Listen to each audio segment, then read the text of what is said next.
gang. He's gonna get... Oh, good God. Oh, this is what happens when you are a vampire who cannot die. Scotty. Scotty, I'm here. I'm here. I'm here. Hey, it's still sunlight out, you know. Have you seen my movies? Good point. Good point. Just stay out there. Okay.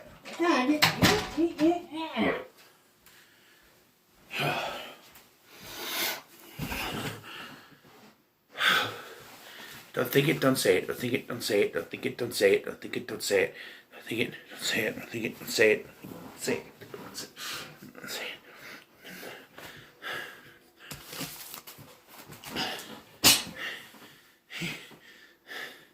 It's time to continue with the Pick 10 horror review series. Don't think it, don't say it. Don't think it, don't say it. Alright, so enough farting around. When this movie first came out, I saw the trailers and stuff. I was like, this looks pretty interesting. It looks kind of different.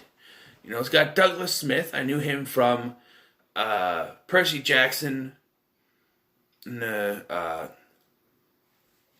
Sea Monsters, whatever it's called. And the Ouija movie. So I figured it might be good, you know. But then again, there's one thing that was holding it against it. It's a January released horror movie. It was originally supposed to come out in October of 20.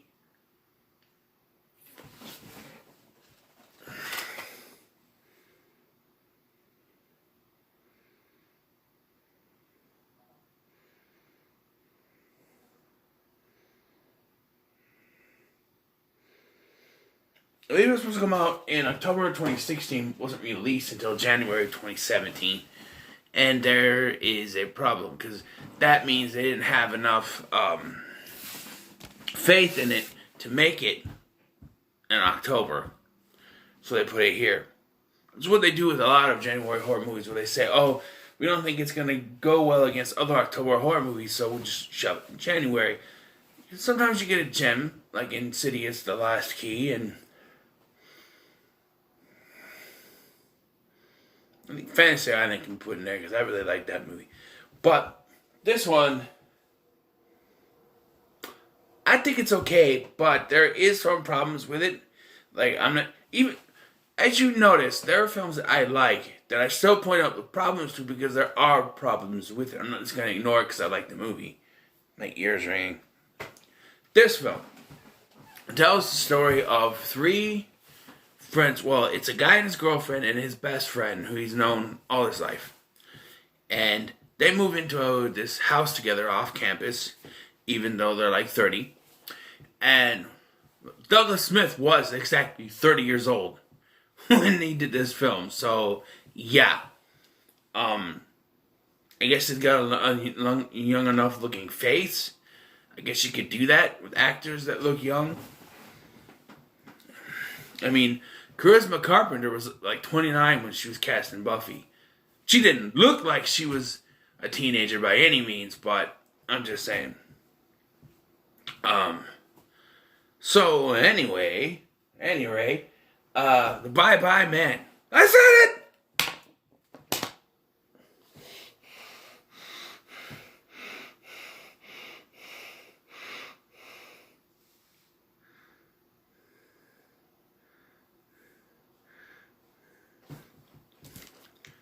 So, apparently it's based on a book, and apparently the book went into more explanation about the backstory.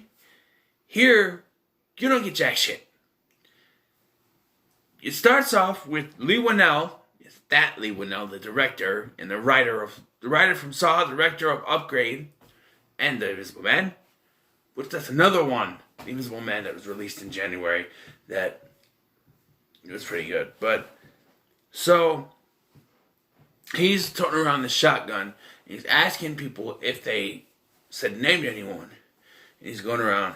You find out his name is Larry, and we find out more about him later.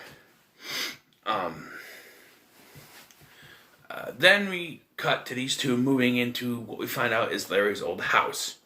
And all this stuff is, they said that it came with furniture, but the landlord, neglected to tell them that it's all shoved in the basement. So they bring everything up. And they find this coin that's in this pull-out bedside drawer thing. And this coin is, I guess, what releases it so that you can prey on the people in the house. But we're not really given any explanation. It's just as soon as he finds the coin, shit starts to happen. Or the little girl actually finds the coin. But yeah, I mean, as soon as he brings the stuff up, that's when the shit starts to happen. He hangs he has this, it's like a hoodie or something that is hanging. And, okay, so the first time that it happens, where he has the hoodie hanging and he sees that it, more from something else, I can see, okay, it was already hanging there. But it happens again later in the film. And I'm like, why didn't you move that? Why is the hoodie still hanging there? Why didn't you move it? I mean, it only happens those 2 times. And it starts to mess with these 3 people, making them see things like, specifically one night they have a housewarming party where,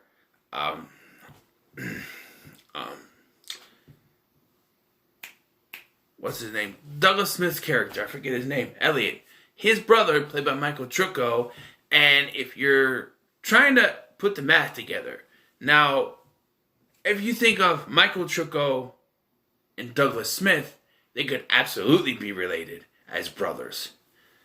But that's when you think of a 30-something-year-old Douglas Smith and a 40-something-year-old Michael Trucco. It's very obvious. 10 years apart. Hell, I'm 11 years apart from my brother. It can work. But when you got an obviously 40-year-old Michael Trucco playing the brother to someone who's supposed to be early 20s, like maybe 2021-ish, it's more like he's his father, it would seem. But it shows up, I'm like, I thought his parents, because they mentioned his parents were dead. I'm like, I thought his parents were dead. Is that his uncle? And he said brother. I'm like, brother? And I'm looking up the age and stuff. I'm like, okay, I can see a 40-something-year-old Michael Trucco being a brother to a 30-something-year-old Douglas Smith. But when you're portraying Douglas Smith's character Elliot as being in his early 20s, and Michael Trucco is currently in his mid-40s, that doesn't work. It's more like dad and son than brother and brother. You know what I mean? It's really weird. I get it. You know, the actual ages would work, but come on. You gotta be more realistic. Now, the one thing that people point out while I watch this movie is that, like I said, there's no explanation given for what's actually going on with him. He shows up, and there's claw marks on, like, the stone outside and stuff. There's a dog made out of the rotted flesh or something of his victims or something. I don't know. And there's a train sound that people can hear when he's on his way. And, of course, the coin thing. The only thing we're given is that if you think or say his name, he comes after you. That's it. There's nothing else. In the book, it does go into more specifics. I don't know them because I haven't read the book and I didn't look it up, but it apparently does go into more specifics. But yet, we get nothing in this movie. We get a sort of explanation when Elliot tries looking for information on who used to live there, and he finds about Larry Redmond, who was Lee Winnell's character at the beginning of the film. And it's found out that he killed a bunch of his friends, and then he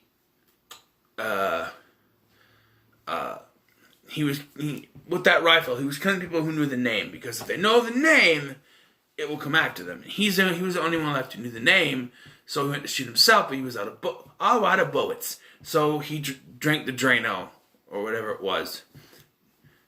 Drain cleaner, and it poisoned himself so he'd die. And it would stop it from spreading. Well, now, knowing this, Elliot, so like I said, it started as a party, and at the end, Sasha, that's Elliot's girlfriend's friend, Sasha's friend, Kim, holds a seance. Now you can say this is when the monster shows up, but there are signs of something happening when they find the dresser thing. Like when the coin falls down earlier. That's very supernatural before that. And so, yeah, so Kim ends up with John, which is the best friend. And of course, Sasha and Elliot are together. But he doesn't believe in all this stuff. The thing was, there's a really cool thing with the scene they use in the trailer. Is when she starts connecting to what's going on. She's saying, don't think it, don't say it, don't say it, don't think it. You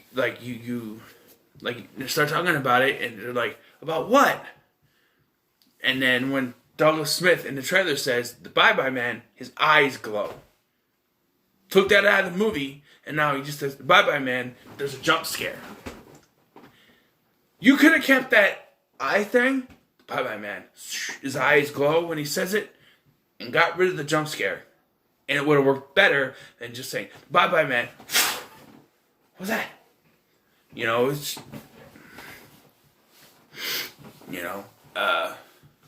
And then Elliot starts... It's...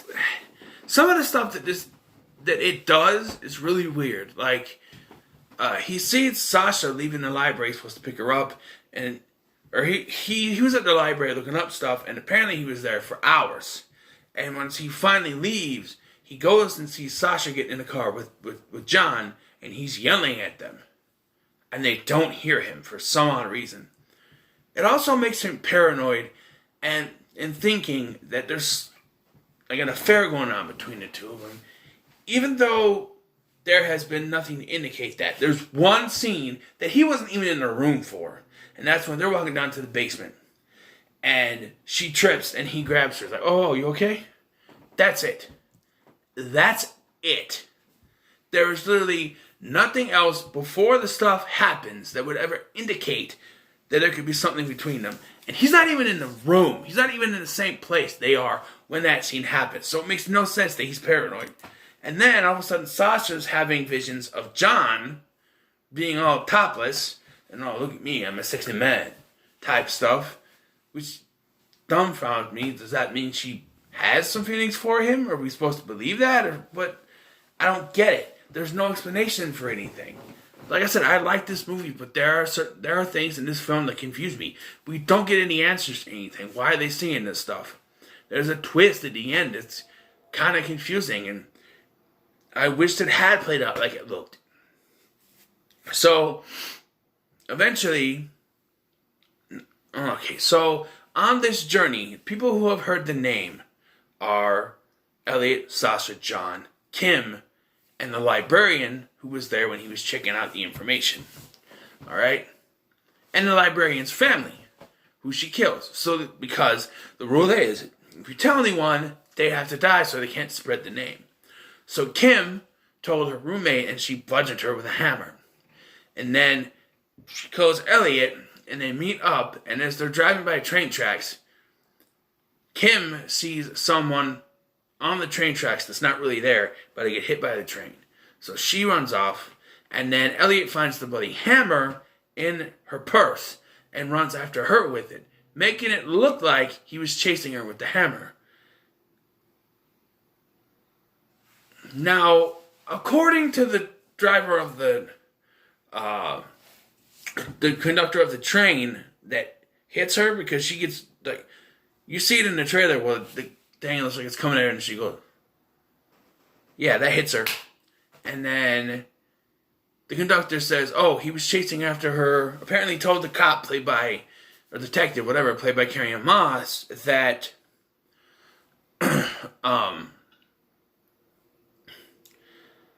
that he was chasing her with the hammer, and she was screaming, "Help me, help me." That didn't happen. We're shown both sides of what's going on, from his view and from her view. And in neither view does it show that she's yelling help. And I'm sorry, but I'm going by Elliot's view is the actual view of what's actually going on. So this conductor guy is full of shit.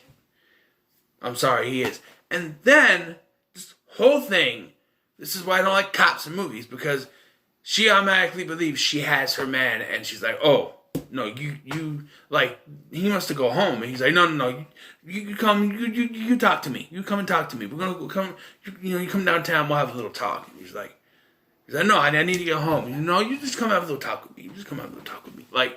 Like, he's under arrest, but she's not saying it in so many words. Like, you're going to come and have a talk with me. You're not going to go home with your girlfriend, And he's screaming at her, did you say the name? And finally John's like, no, neither of us did. And the cop wants to know what's going on, but if he tells her, then she'll be infected too, and she's got family, so he can't say anything. So he starts to, like I said, see things that he thinks his girlfriend is cheating on him with John, which is not happening, and eventually he knocks John unconscious with a bat, thinking that there's something going on. There's not. He then duct tapes him and locks him in the basement. I don't get that either. Like, you just saw what was really going on. He gets knocked in the head. He's not naked. He's got his clothes on. You're obviously hallucinating, but you still can't let it go that it's hallucination. He then goes to find Larry's wife. Now, stuff with Larry happened back in the 50s, 60s. So Larry's wife is kind of old. She's played by Faye Dunaway, and she tells the story. He didn't tell her the name, but he basically was telling her what is going on. If someone finds out the name, you have to kill them, or it's going to spread. So, before this, Elliot had a conversation with the librarian, who said that they were going to meet. And then when she hangs up, it's shown that she killed her family. Now, remember at the end of my last video, of the last review in this series, I sang the song, bye bye love, bye bye happiness, hello loneliness, I think I'm gonna cry. But it's because he actually, and it's like a rock version of it, as he's driving, he turns up the sound so he can stay awake. Bye bye love, bye bye happiness, hello loneliness. He's like singing to it, and then he runs over the librarian, and then this is after he talks to Faye Dunaway. So she's gone. I bet they were thinking, so how do we get rid of the librarian? Oh, just have him run into her. So,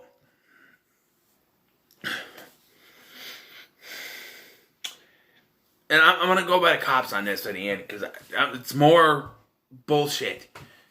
But, so, he gets back. While he's gone, John comes up from the basement, right? And he sees Sasha, but he and Sasha meet up, but he sees a nasty, dead, decaying Kim, and she sees Elliot. And they're like chasing through the house. So when Elliot gets there, he sees John going after Sasha with the scissors, stabbing her in the face. And so Elliot's got a gun somehow. He comes in and he tackles John, who he believes to be John, and they're scuffling, and he fires the gun, and John dies.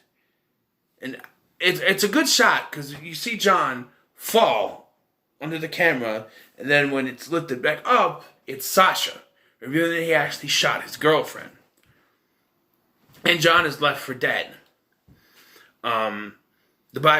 He shows up, and the house starts on fire, and then he touches Elliot's forehead, and it goes ding dong, and Elliot's brother and niece are at the front door, and he won't let them in, and he's starting to be forced, say it, so he shoots himself in the head, and the whole place goes under flames. So this is what really pisses me off. So the cops just assume that Elliot was behind this whole thing. Elliot showed up at the librarian's house, killed her and her family, and then killed his roommates and shot himself and set the place on fire. That's their final. That's what they assume. They believe that that's what happened. But the detective is, is interested in finding something else out. She's a little curious. We get the brother who was trying to get in. Daughter had to pee, so you tell her to go pee on the side. And here's where we get a little bit of a twist. So earlier in the film, Elliot took that side table drawer thing, chucked it into the woods. And somehow it ended up with his trash on the side of the house. And she finds the coin inside of it. That's supposed to go to a sequel, I don't know. But she finds the coin. She also said there was writing, but because it was too dark, she couldn't read it. Was she going to say the name? She going to say she didn't. And then we get the cliffhanger ending here where John is still alive and he's being wheeled out and he's trying to say something. Now, there is controversy, as most people who reviewed this movie say that he says the name and that's how the movie ends. I have watched this multiple times, rewinding the ending to hear it. He does not say it, okay? I'm sorry, but he does not say the name. He goes, but, and it cuts. He does not say the full name. He doesn't even say bye-bye. He's like, that's what he says. He doesn't even say the full name. I have listened. I have watched it on YouTube with the sound way up my headphones. I have watched it on my phone, actually, because I have the Vudu is what it was. And I have tried. He does not say it. I'm sorry. People who say that he says that he does not say the word. Okay, he does not say it. Maybe you're supposed to hint at it, but he does not say it. John is the only survivor of this. And so now, this is where I think it should go from here. He tells them, hey, what exactly was going on without so many words. There was something coming after them. Elliot is not responsible for what happened. He's responsible for Sasha's death, but there was something else, someone else coming after them. They don't know who. He can even say it was someone wearing a cloak that was coming after them. It was a cult leader that convinced Kim to kill her roommates. Same thing with the librarian. He has some kind of powerful, weird, mystical touch about him that if he touches someone, just kind of try to make it more logical. Something. I always thought that a good start to a sequel would have John in the hospital and Virgil, that's the brother, showing up with the niece to visit him, because technically the only family left, and asking what's going on, and then seeing the little girl playing with the coin, and John going, where'd you get that? And, going, oh, she found it in the side table drawer thing next to the house with the trash. And he's like, no. Elliot threw that deep into the woods, man. There's no way she could have found it inside the house. It wants to be found. It's got to be leaked in that coin somehow, but we've never given any solid kind of information about it. The coin has to something to do with it. I don't know what. But I tell you, this movie is not that bad. Ending's kind of stupid. It's a down ending, because all the main characters except for one die. And I'm sorry, he doesn't say the name, okay? But yeah, I'm gonna give it a 6. Because it's decent, but there is that kind of thing, But it is decent. Don't say it. Okay. So, I have a couple announcements to make. I didn't want to do a whole video. So, I decided I'm going to do something. And it's sort of kind of copying Channel Awesome, but it's sort of kind of not. Because what they're doing is every day in May, they're doing Bat May. Which will be every day in May, they're doing a review for an episode of Batman the Animated Series. Now, it's kind of late, But 15th, next Friday, and it's coming Friday actually, I'm going to start my own Batmay because I'm going to review every episode in season 1 of Batman from 1966, leading up to also on the last day I will be reviewing the movie. Here's my thing though. This is different as there are 2 episodes they're each 2 parts is what it is. So I'll be reviewing 2 parts a day until the last day of April, the 31st, which I will be reviewing not only... Actually, you know what? I should start it on the 14th, next Thursday. That way, I can do all the episodes between the 13th and the 30th. The 14th and the 30th. And then the 31st, I'll review the movie. Make sense? That's my Batmay. Alright? It'll be called Scotty's Batmay. Or something like that. I don't know. Something like that. I wanna do my own thing, and I like this. I like the animated series, but if they're doing that, I'm gonna do something different. I was watching some of this last night when I went to bed, and I was just like, you know what? I should do a review on that. You know what I mean? My own little Batman thing. Now we do our thing. So this was a Blu-ray, so we gotta go for a DVD. So not much worth in DVDs or Poltergeist. What else is left just so I can see? Oh, Dracula 2000 and Exorcist.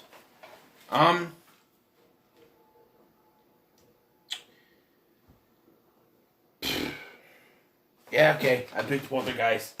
They're here. So that's what I'm gonna have to watch next.